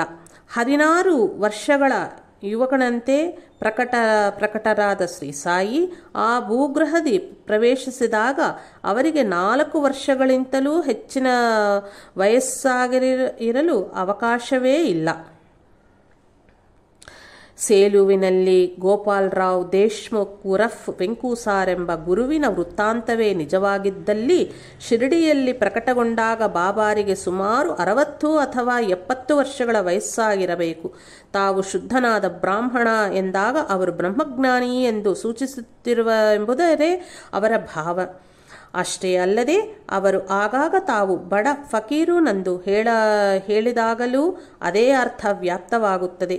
ಜಯದೇವ ಜಯದೇವ ದತ್ತಾವಧೂತ ಮೋಮಿನಿ ವಂಶಿ ಜನ್ಮುನಿ ಎಂಬ ಆರತಿಯ ಹಾಡುಗಳ ಕೀರ್ತನೆಗೈದಂತೆ ಬಾಬಾರವರು ಹಿಂದೂಗಳಿಗೆ ಹಿಂದುವು, ಮುಸಲ್ಮಾನರಿಗೆ ಮುಸಲ್ಮಾನರು, ಅಂದರೆ ಹಿಂದೂ ಮುಸ್ಲಿಂ ಎಂಬ ಭೇದಗಳಿಗೆ ಅತೀತರು.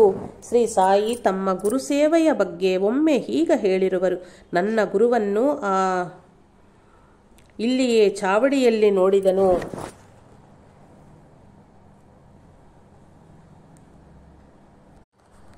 ಪ್ರಶಾಂತವೂ ಗಂಭೀರವೂ ಆದ ಅವರ ಮುಖದಲ್ಲಿ ನಿತ್ಯ ಸಂತುಷ್ಟತ ನನ್ನನ್ನು ಮಂತ್ರಮುಗ್ಧನಾಗಿ ಮಾಡಿತು.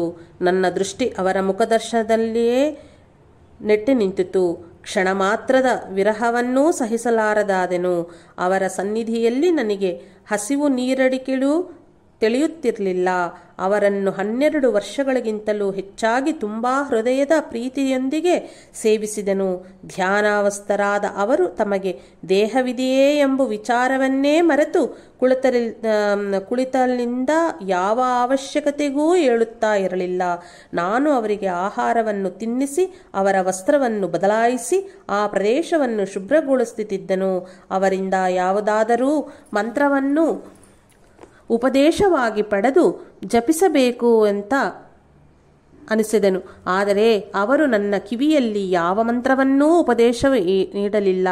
ಅವರು ನನ್ನನ್ನು 2 ಪೈಸೆಗಳು ದಕ್ಷಿಣೀಯ ಕೋರಿದರು. ಆ 2 ಪೈಸೆಗಳಾದರೂ ಸರ್ಕಾರವರು ಮುದ್ರಿಸಿದ ಲೋಹದ ಕಾಸುಗಳಲ್ಲವು. ಮೊದಲನೆಯ ಪೈಸೆ ಶ್ರದ್ಧೆ, 2ನೆಯ ಪೈಸೆ ಸಬೂರಿ, ಆನಂದದಿಂದ ಒಡಗೂಡಿದ ಸಹನೆ ಎಂದು ಬಾಬಾ ವಿವರಿಸಿದರು. ತಕ್ಷಣವೇ ಅವುಗಳ ಸಮರ್ಪಿಸಿದನು. ನನ್ನ ಸೇವೆಯಿಂದ ಸಂತುಷ್ಟಗೊಂಡು ಈ ಗುರುಗಳು, ನೀನೆಲ್ಲಿದ್ದರೂ ಸರಿಯೇ, ಇಲ್ಲಾಗಲಿ ಸಪ್ತ ಸಮುದ್ರಗಳ ಹೊರಗಾಗಲಿ ನಿನ್ನೊಡನೆಯೇ ಇದ್ದು ಕಾಪಾಡುವೆನು ಎಂದು ಆಶೀರ್ವದಿಸಿದರು. ಇಂದಿನ ನನ್ನ ಎಲ್ಲಾ ಪ್ರತಿಭೆಗೂ ಅವರೇ ಕರ್ತರು. ಇವೆಲ್ಲವೂ ಅವರ ಆಶೀರ್ವಾದದ ಫಲವೇ ಸರಿ. ಬಾಬಾ ಸಾಯಿ ಶರಣಾನಂದರಿಗೆ ಸ್ವಮುಖತಃ ತಮ್ಮ ಗುರುವಿನ ಹೆಸರು ರೋಷನ್ ಶಾ ಎಂದು ಹೇಳಿರುವರು. ಅವರು ಹೇಳಿದ್ದ ಆಧರಿಸಿ ರೋಷನ್ ಶಾ ಸಮಾಧಿಯನ್ನೈದ ಬಳಿಕೆ ಶ್ರೀ ಸಾಯಿಯೇ ಬೇವಿನ ಮರದಡಿ ಅವರ ದೇಹವ ಸಮಾಧಿ ಮಾಡಿದಂತೆ ತೋರುತ್ತದೆಂದು ಸಾಯಿ ಶರಣಾನಂದರು ಬರೆದಿರುವರು. ಶ್ರೀ ಸಾಯಿ ಆ ಗುರುವಿನ ಹೆಸರನ್ನು ಹರಿವಿನಾಯಕ್ ಸಾಠೆಯೊಂದಿಗೆ ಹೇಳಿದ್ದರಂತೆ. ಆದರೆ ಅದು ತನಗೆ ಗುರ್ತಿಲ್ಲವೆಂದು ಆ ಹೆಸರು ಶಾ ಎಂದೋ ಅಥವಾ ಸಾ ಎಂದೋ ಕೊನೆಗೊಳ್ಳುತ್ತದೆಂದು ಬರೆದಿರುವೆನು. ಮಗದೊಮ್ಮೆ ಬಾಬಾ ತಮ್ಮ ಗುರುಸೇವಾ ವೃತ್ತಾಂತವನ್ನು ಬೇರೊಂದು ರೀತಿಯಲ್ಲಿ ಹೇಳಿದರು. ಒಮ್ಮೆ 4 ಸೇರಿ ಪವಿತ್ರ ಗ್ರಂಥಗಳನ್ನು ಓದಿ ಚರ್ಚಿಸಿಕೊಂಡವು. ಮೊದಲನೆಯವನು ತನ್ನನ್ನು ತಾನೇ ಉದ್ಧರಿಸಿಕೊಳ್ಳಬೇಕು ಎಂದು, ಇತರರ ಮೇಲೆ ಆಧಾರ ಪಡಬಾರದು ಎಂದನು. ಎರಡನೆಯವನು ಸರ್ವಸಾಕ್ಷಿಯಾದ ಆತ್ಮವೇ ಸತ್ಯ, ಅದನ್ನು ಅರಿಯುತ್ತಲೇ ಮನಸ್ಸನ್ನು ನಿಗ್ರಹಿಸುವುದನು ಧನ್ಯನು ಎಂದನು. ಮೂರನೆಯವನು ಈ ಪ್ರಪಂಚ ಅನಿತ್ಯವು, ನಿರಾಕಾರವೆಂಬುದೇ ಸತ್ಯವು, ಇದನ್ನು ವಿವೇಕದೊಂದಿಗೆ ಗುರುತಿಸುತ್ತಿರುವುದೇ ಮುಕ್ತಿಗೆ ಮಾರ್ಗ ಎಂದನು. ನಾನು ಕೇವಲ ಗ್ರಂಥ ಪಾಂಡಿತ್ಯವು ವ್ಯರ್ಥವೆಂದು ಸ್ವಧರ್ಮನು ಆಚರಿಸುತ್ತಲೇ ಗುರುವೇ ಸರ್ವವ್ಯಾಪಿಯಾದ ದೈವವೆಂಬ ವಿಶ್ವಾಸದೊಂದಿಗೆ ತನು ಮನ ಧನ ಪ್ರಾಣಗಳನ್ನು ಗುರುವಿನಿಗೆ ಅರ್ಪಿಸಬೇಕು ಎಂದನು. ಹೀಗೆಯೇ ಚರ್ಚಿಸಿಕೊಳ್ಳುತ್ತಲೇ ನಾವೊಂದು ಅಡವಿಯೊಳಗೆ ಪ್ರವೇಶಿಸಿದೆವು. ದಾರಿಯಲ್ಲೂ ಒಬ್ಬ ಕೂಲಿಯವನು ಕಂಡು ನಾವು ಎಲ್ಲಿಗೆ ಹೋಗುತ್ತಿರುವುದಾಗಿ ಕೇಳಲು ನಾವು ಅದಕ್ಕೆ ಉತ್ತರಿಸಲಿಲ್ಲ. ನಾವು ದಾರಿ ತಪ್ಪುವ ಪ್ರಮಾದ ಇರುವುದೆಂದು ಮಾರ್ಗದರ್ಶಕನ ಸಂಗಡ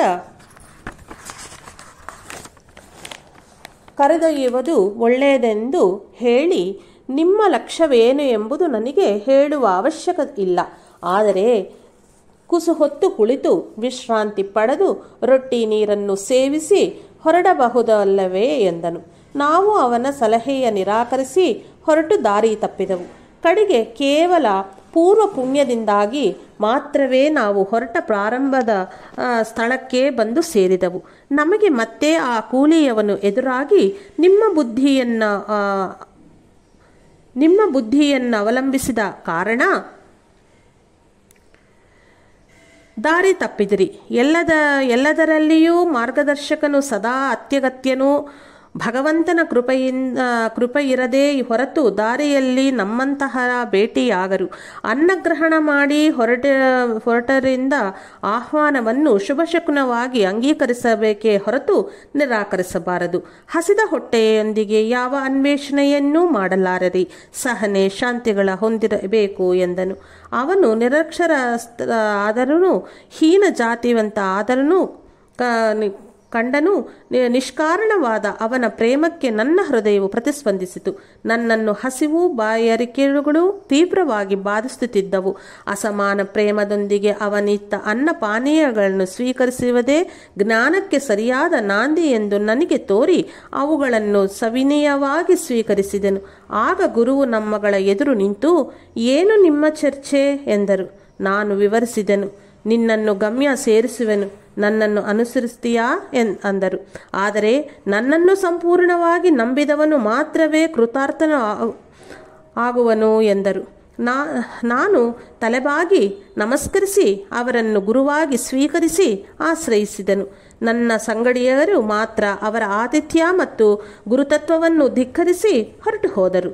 ತರುವಾಯ ಅವರೆಲ್ಲರೂ ದೈವಾನ್ವೇಷಣೆಯ ಬಿಟ್ಟು ಹಸಿವು ನೀರಡಿಗಳೊಂದಿಗೆ ಅಲೆಯುತ್ತಲೇ ಇರುವರು.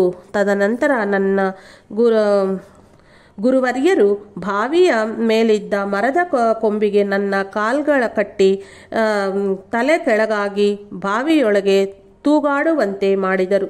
ನನ್ನ ತಲೆಯಾದರೂ ಬಾವಿಯೊಳಗಿನ ನೀರಿಗೆ ಮೂರಡಿಗಳ ಮೇಲೆ ಇತ್ತು.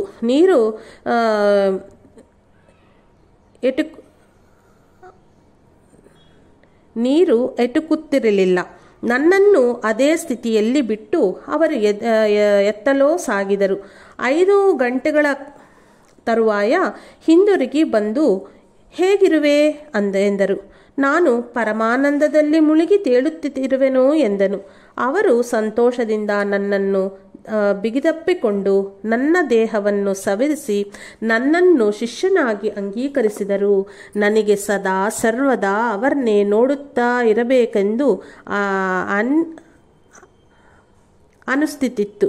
ನನ್ನ ತಾಯಿ ತಂದೆಯ ಕೋರಿಕೆಗಳ ಮರೆತು ಮತ್ತೆ ಮನೆಗೆ ಹಿಂದಿರುಗಬೇಕೆಂಬ ಆಲೋಚನೆಯೂ ನನ್ನಲ್ಲೆಂದಿಗೂ ಬರಲಿಲ್ಲ. ನನ್ನ ಯಾವತ್ತು ಜೀವನ ಶಕ್ತಿಯೂ ನನ್ನ ದೃಷ್ಟಿಯಲ್ಲಿರಿಸಿ ನನ್ನ ದೃಷ್ಟಿಯನ್ನು ಅವರ ಮುಖದ ಮೇಲೆ ಕೇಂದ್ರೀಕರಿಸಿದೆನು. ಅವರನ್ನೇ ನನ್ನ ಧ್ಯಾನ ಮೂರ್ತಿ ಎಂದು ಹೇಳಿದರು. ಅವರೇ ನನ್ನ ಧ್ಯಾನ ಮೂರ್ತಿ ಎಂದು ಹೇಳಿದರು.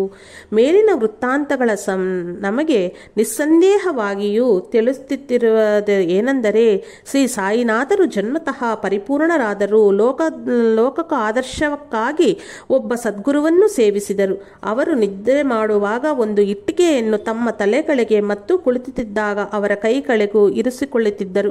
ಇದು ನನ್ನ ಗುರುಪ್ರಸಾದ, ನನ್ನ ಜೀವನ ಸಹಚರಿ. ಇದರ ಸಹಾಯದಿಂದಲೇ ನಾನು ಆತ್ಮವನ್ನು ಧ್ಯಾನಿಸುತ್ತಿದ್ದೇನು ಎಂದರು ಅಂತ ಹೇಳುತ್ತಿದ್ದರು. ಆದರೆ ಆ ಗುರು ಬಾಬಾರಿಗೆ ಶಿರಡಿಯಲ್ಲಿಯೋ ಅಥವಾ ಅಡವಿಯಲ್ಲಿಯೋ ಕಂಡಿರಬಹುದು. ತರುವಾಯ ಸಾಯಿ ಶರಣಾನಂದರು ಬರದಂತೆ ನಡೆದಿರಬಹುದು. ಶ್ರೀ ಸಾಯಿಯಂತೆಯೇ ಆ ಗುರುವರಿಯರು ಕುಲ ಮತ ಭೇದಗಳಿಗೆ ಅತೀತರೆಂದು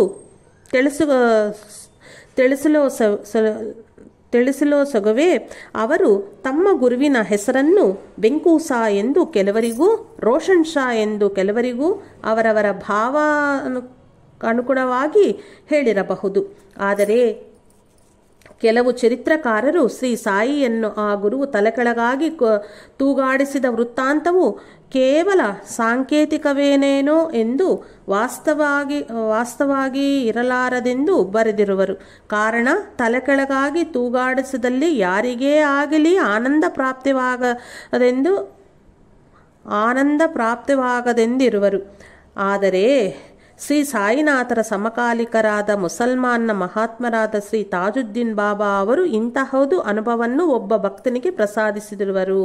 ಹಿಂದೆ ಬಾಬಾ ಫರೀದ್ಗಂಜ್ ಶಕ್ಕರ್ 12ನೇ ಶತಮಾನ ಮತ್ತು ಇತ್ತೀಚೆಗೆ ಶ್ರೀ ಅವಧೂತ ವೆಂಕಯ್ಯ ಸ್ವಾಮಿಯಂತಹ ಅನೇಕ ಮಹಾಮಹಿತಾತ್ಮರುಗಳಿಗೂ ಇಂತಹ ಸಾಧನೆಯನ್ನು ಮಾಡಿರುವರೆಂದು ಅವರವರ ಚರಿತ್ರೆ ಸಾರುತ್ತಲಿವೆ. ಶ್ರೀ ಸಾಯಿಬಾಬಾ ಶಿರಡಿಯಲ್ಲಿ ಪ್ರಕಟವಾದ ನಂತರ ಕೆಲ ಕಾಲ ದೇಶ ಸಂಚಾರ ಕೈಗೊಂಡು ಮತ್ತೆ ಶಿರಡಿಯನ್ನೇ ತಮ್ಮ ಮುಖ್ಯ ಸ್ಥಾನವಾಗಿ ಆರಿಸಿಕೊಂಡರು. ಈ ವಿಚಾರದಲ್ಲಿ ಅವರು ಆಗಾಗ ಭಕ್ತರೊಂದಿಗೆ ಹೇಳಿದ ವಿಶೇಷಗಳು ಬೇರೆ ಬೇರೆಯಾಗಿದ್ದರೂ ಅವುಗಳಿಂದ ಪತ್ರಿ, ಸೇಲು, ವೆಂಕೂಸ ಕಥೆಗಳು ಮಾತ್ರ ನಿರಾಧಾರವೆಂದು ತಿಳಿಯುತ್ತದೆ. ಶಿರಡಿ ಮತ್ತು 3 ಬೇರೆ ಗ್ರಾಮಗಳನ್ನು ತಮ್ಮ ಯಜಮಾನ ಮಾಲಿಕ್ ಅಂದರೆ ಭಗವಂತ ಅಥವಾ ಗುರು ಪ್ರಸಾದಿಸಿರುವರೆಂದು ಅವರೇ ಹೇಳುತ್ತಿದ್ದರು. ಅನಾದಿ ಕಾಲದಿಂದಲೂ ಆ ಗ್ರಾಮವು ತಮ್ಮ ಆಪ್ತರ ನಿವಾಸವೆಂದು, ತಮ್ಮ ಅತ್ತೆಯವರ ಮನೆಯೆಂದು ಸಾಸರ್ವಾಡ ಅಲ್ಲಿ ಮೊದಲು ತಮ್ಮವರೆಲ್ಲರೂ ವಾಸಿಸ್ತಾ ಇದ್ದಾರೆಂದು ಅವರು ಬೇರೆ ಬೇರೆ ಸಂದರ್ಭಗಳಲ್ಲಿ ಉಲ್ಲೇಖಿಸಿದ್ದರು. ಒಮ್ಮೆ ತಾವೊಬ್ಬರೇ ಅಲ್ಲಿಗೆ ಬಂದೇವೆ ಅಂತ ಅನ್ನುತ್ತಿದ್ದರು. ತಮ್ಮ ಭಕ್ತರನ್ನು ಉದ್ಧರಿಸಲೊಸಗೆ ಮತ್ತೆ ಕೆಲವರೊಂದಿಗೆ ಸೇರಿ ಬಂದಿದ್ದಾಗಲೇ ಕೆಲವು ಸಂದರ್ಭಗಳಲ್ಲಿ ಮತ್ತೊಮ್ಮೆ ತಮ್ಮ ಗುರುವನ್ನು ಸೇವಿಸಲೊಸಗೆ ಬಂದಿರುವುದಾಗಿ ಹೇಳುತ್ತಿದ್ದರು. ಅವರು ಆಗಾಗ ಹೇಳಿದ ವೃತ್ತಾಂತಗಳಂತೂ ಹೀಗಿವೆ. 2 ಶತಾಬ್ದಗಳ ತರುವಾಯ ಮತ್ತೆ ಅಲ್ಲಿಗೆ ಶಿರಡಿ ಬಂದಿರುವುದಾಗಿ, ಅದಕ್ಕೆ ಮೊದಲು ಬಹಳ ಬಾರಿ ಅಲ್ಲಿ ವಾಸಗೈದಿರುವುದಾಗಿಯೂ ಬಾಬಾ ಹೇಳುತ್ತಿದ್ದರು. ಅವರ ಸ್ವಸ್ಥಾನವಾದರೂ ಬೇರೆಲ್ಲೋ ಇರುವುದಾಗಿಯೂ, ಅಲ್ಲಿ ಅವರ ವಂಶಸ್ಥರಿಗೆ ಆಸ್ತಿ ಅಂತಸ್ತುಗಳು ಇರುವುದಾಗಿಯೂ ಹೇಳುತ್ತಿದ್ದರು. ಅಲ್ಲಿ ವಿವಿಧ ಕಳೆ ಕುಶಲ ಕರ್ಮಗಳಲ್ಲಿಯೇ ಅಲ್ಲದೆ ಸಿರಿ ಸಂಪತ್ತುಗಳೊಂದಿಗೆ ಭಕ್ತಿ ದಯೆಗಳೊಂದಿಗೆ ಕೂಡಿ ಸರಿಸಾಟಿ ಇಲ್ಲದ ಶುಭ ಗುಣ ಸಂಪನ್ನರೆಷ್ಟೋ ಮಂದಿ ಇದ್ದರೆಂದು ಹೇಳುತ್ತಿದ್ದರು. ಅಲ್ಲಿನ ಸ್ಥಾನಿಕ ಪ್ರಜೆಗಳಲ್ಲಿ ಅವರುಗೊಳ್ಳ ಆದರದ ಬಗ್ಗೆ ಹೇಳುವ ಸಂದರ್ಭದಲ್ಲಿ ನೀಮ್ಗಾಂವ್, ರೂಯಿ, ರಹಾಟ, ಪಿಂಪಲ್ಗಾಂವ್, ರುಕೋಪರ್ಗಾಂವ್, ಪುಂತಾಂಬಾ, ಜಾಲ್ನಾದಂತಹ ಗ್ರಾಮಗಳ ಬಗ್ಗೆ ಬಾಬಾ ಆಗಾಗ ಪ್ರಸ್ತಾವಿಸುತ್ತಿದ್ದರು. ಇದರ ಆಧಾರದ ಮೇಲೆ ನಮಗೆ ತಿಳಿಯದ ಮಹನೀಯರ ಎಷ್ಟೋ ಮಂದಿ ಅಲ್ಲಿ ವಾಸಿಸುತ್ತಾರೆಂದು, ತನ್ಮೂಲಕ ಆ ಪ್ರಾಂತವು ಅತ್ಯಂತ ಪವಿತ್ರವಾದ್ದೆಂದು ತಿಳಿಯುತ್ತಿದೆ. ಬಾಬಾರವರೊಮ್ಮೆ ತಮ್ಮ ಪೂರ್ವಿಕರು ಶಿರಡಿಯಲ್ಲಿ ವಾಸಿಸಿದ ಕಾರಣ ತಾವು ಶಿರಡಿಯಲ್ಲಿಯೇ ವಾಸಿಸುತ್ತಿರುವರಾಗಿ ಹೇಳುತ್ತಿದ್ದರು.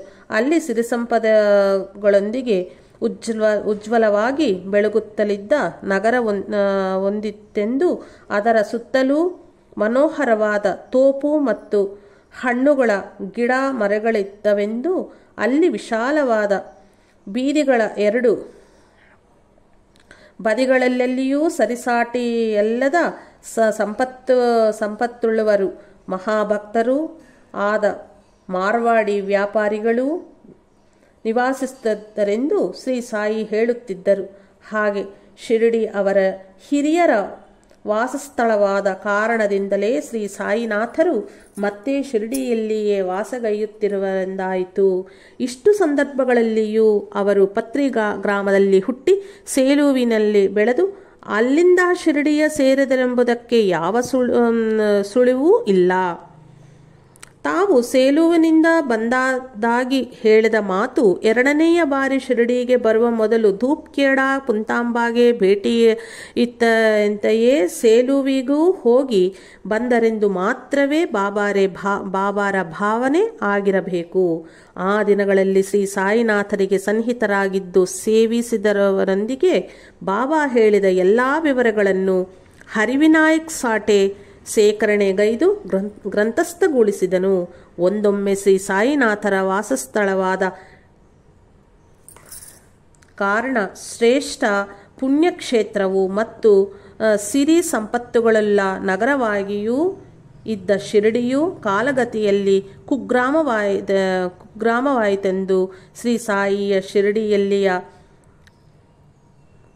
ಮನರವತಾರವು ಮತ್ತೆ ಶಿರಡಿಯ ಮನಶ್ಚೈತನ್ಯಗೊಳಿಸಿ ಪುಣ್ಯಕ್ಷೇತ್ರವಾಗಿ ಆಗಿತೆಂದು ಮುಂಬರುವ ದಿನಗಳಲ್ಲಿ ಅದು ಮಹಾನಗರವಾಗಿ ರೂಪುಗೊಳ್ಳುವುದೆಂದು ನಾವು ತಿಳಿದುಕೊಳ್ಳಬಹುದು. ಹಿಂದೆ ಸೀಲತಿ ಎಂಬ ಹೆಸರುಳ್ಳ ಆ ಗ್ರಾಮವು ಮತ್ತೊಂದು ಪಂಡರಾಪುರವಾಗುವುದೆಂದು ಶ್ರೀ ಸಾಯಿನಾಥರೇ ಅಲ್ಲಿಯ ರಮಾವರನಾದ ಪಾಂಡುರಂಗವೆಂದು ದಾಸಗಣು ಶಿರಡಿ ಮಾಚೆ ಪಂಡರಪುರ ಸಾಯಿಬಾಬಾ ರಮಾವರ ಎಂದು ಕೀರ್ತಿಸಿರುವನು. ಶ್ರೀ ಸಾಯಿನಾಥಾರ್ಪಣಮಸ್ತು. ಶುಭಂ ಭವತ್ತು. ಜೈ ಸಾಯಿ ಮಾಸ್ಟರ್.